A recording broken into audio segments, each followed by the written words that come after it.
KSBW8. You're watching KSBW Channel 8, Salinas, Monterey, Santa Cruz. This is Feedback at 5 with Theresa Wright. Hi, I'm Theresa, and welcome to Feedback at 5. One of the hardest things in life is probably being a parent. So what do you do when you find out that your child has a disease of some sort of disorder and something that's really challenging like autism? Well, today we're going to meet some moms who are dealing with just that issue with their children, because I think it's important that we all understand what that disease is, the spectrum of it, and because as they go out in public, you know, some of us may make judgments about what we see or think we know about this disease. So let me introduce my guests who are here. This is Lydia Fernandez, and Lydia, thank you very much for joining me. She's with Autism Speaks South Bay, and you're going to explain to folks what that is. Next to her is Karen Wolk, who's with the Exceptional Kids of Gilroy, and both of you are moms. Both of you have children who have autism, and a little bit later we're going to be joined by another mom here locally in Salinas who is also dealing very much with the same issues that the two of you are. You know, and I'm not sure how much people know about the disease. You know, we have the program Parenthood on, and some people may have some sense of it. We've seen Holly Robinson Pete and her husband talk about this disease, but to hear firsthand from moms like yourself who are dealing with this. So I'm going to start with you and ask you about Autism Speaks. So let's start with that. The first thing I'd like to correct is that we don't call it a disease. Okay. We call it a disorder. All right. And Autism Speaks is an organization that was founded by Bob and Suzanne Wright about 2005. Mm-hmm. They have a grandchild with autism, and they really wanted to heighten the awareness of autism, as well as raise funding for research, for cure, a cause, preventative measures, and just hopefully try and answer a lot of questions that a lot of families may have. So they're really trying to help families who have a child on the spectrum of autism. And do you want to explain the spectrum? Because we were talking off camera and you were explaining to me a little bit about the spectrum. So what is the spectrum? So the autistic spectrum disorders include an umbrella which is called pervasive developmental disorder, and underneath that umbrella includes a whole bunch of different categories. One of them on the upper end of autism would be Asperger's syndrome, which is what most people are becoming familiar with that show Parenthood. And then underneath that there would be different types of, there's also PDD-NOS, which is another pervasive developmental disorder. That's what those letters stand for. Right. And then there is classic Canner autism, and that is a child that maybe doesn't initially speak and maybe has trouble with social interactions. Okay. And you would see all levels and different types of children, because all children are different and they all have different personalities. Right. So every child's going to be different. But they do tend to have similar characteristics. On the higher end of functioning, as my children are, they tend to have some splinter skills that are really high, where they're very good at certain tasks, but other social interactions, they're very far behind. Right. So explain then the circumstances, because you have several children, so explain your children and where they fall in So they tend to be... You have two, three? Two of my three have autistic spectrum disorders. They're very interested in reading. They read large novels almost every day. They find that they're interested in only certain things, and they don't really engage well with other people, so they don't really have a large group of friends or many friends to speak of. And not because they don't want friends, but because they don't know how to establish relationships.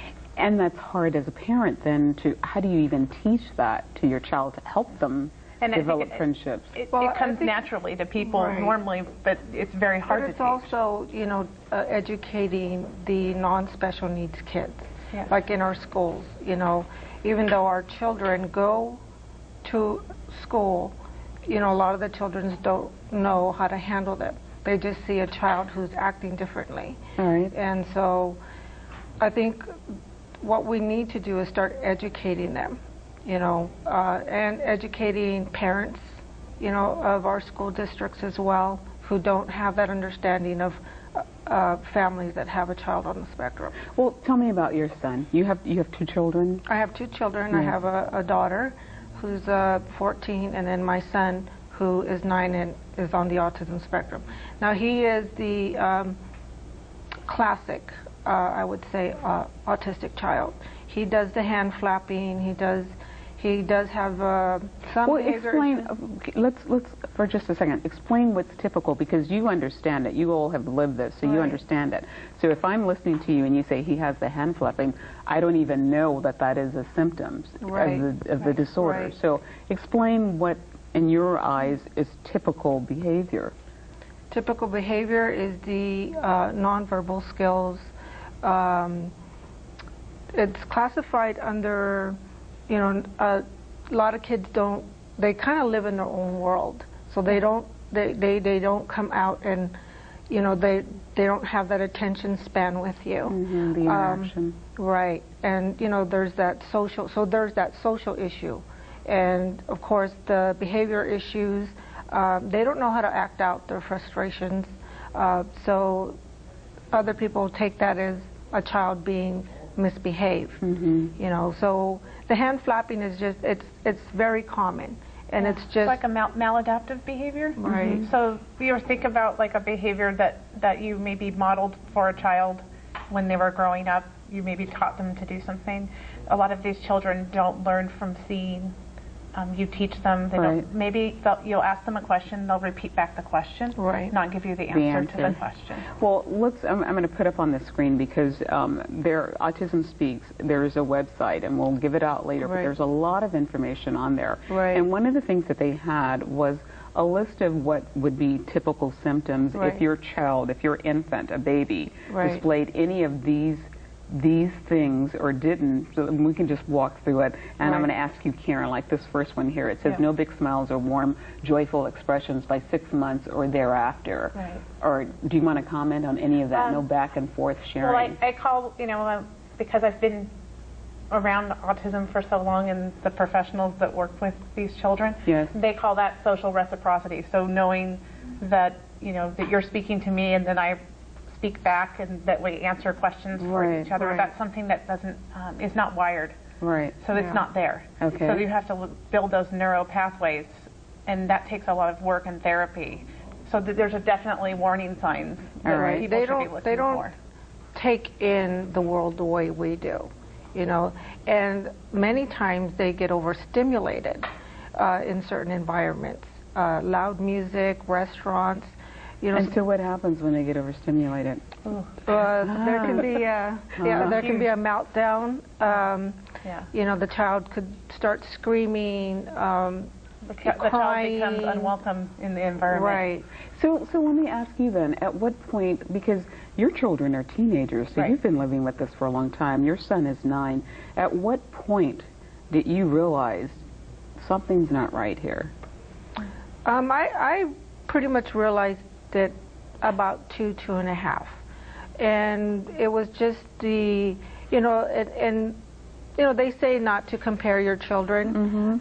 My daughter, she hit every milestone: the crawling, the walking, the verbalization, and all that.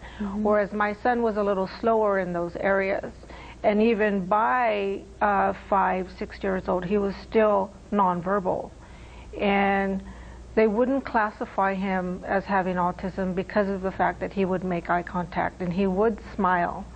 So he didn't have a lot of the classic symptoms. And so therefore... And that's your son right there on the screen. Yeah, that's my son. And so, you know, he was a little harder to diagnose until they finally sent us to a pediatrician development specialist. And what about you? And my son, when I first noticed something was wrong... This is because you have 2, so you're 14-year-old. So, yeah, my daughter is the youngest, and both my youngest daughter and my son have it. My son was considered floppy. He had low muscle tone, so when you pick him up, he wouldn't hold you. And that's when I first noticed something was wrong. And then around about 18 months, I noticed significant changes in eye contact. He stopped looking at me. He stopped smiling at me. He used to smile all the time, and he was very quiet as an infant. He never needed me. And then he went from smiling and happy and trying to go up and down the stairs to not being able to walk and not being able to look at me, and then banging his head on the kitchen floor. Wow. Right. Like within a day. And that was almost with my son.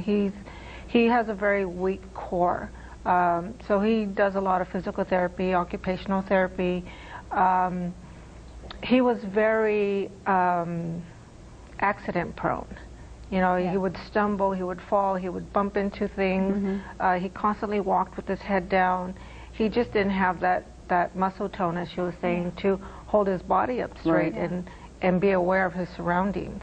So I would imagine that it is very difficult, the path that you all are on, but how much more difficult is it to deal with two children that have this disorder versus one child, or is it? I think that the denial in the family became bigger when the second child got diagnosed, because then everyone started to blame themselves or wonder what we did wrong, or maybe they're wrong. It started to become unbelievable. But then I found that there are many times where it runs in a family, and there are families where there are multiple children that are on the autism spectrum in different areas. So they do believe it's genetic. So do you beat yourself up? As a mom, do you beat yourself up sometimes? I don't with anymore. But you used to? But I used to all the time. What helps you get over that? Meeting other parents and finding that when you could get together, and we have a little coffee talk with our EKG group, and I think that there's sometimes when I've met another mother and they'll tell me something that their kid does, or I'll tell them something that my kid does, and the fact that we can laugh about it. And this is one of those support groups right there that we're looking at, that we that can you're either talking about. Share that information or actually laugh about the situation because it's normal in our house. Where other people would be like, what did you just say? Your son did that? Like saying banging the head on the floor. Well, Lydia here knows what that's like. Well, yeah, because when you said it, she immediately said yes, and like, that's what I lived that brings through. us together and not apart. But having one or two children, and even for my son, I say it's like having 10 kids. Yes, it is. Because he can be very hyperactive, and he doesn't sit still for a very long time. We have to constantly keep an eye on him. You mentioned education, and I want to go to that because we haven't talked about exceptional kids. So tell us about that before we go to the break. So our purpose is really to raise the awareness in our community of children with any kind of difference, not just autism, but any type of learning difference or disability, and educate the parents, educate the educators, make sure that the administrators are involved, and get those resources for those families so that they can all be able to benefit educationally. Their children can actually get a benefit from that education that's being provided. But I also think that's why it's important for families who have a child on the spectrum to educate themselves, which is why an organization like Autism Speaks is so important, because you can go to their website and there's so much information that you can click on that's going to tell you where to go.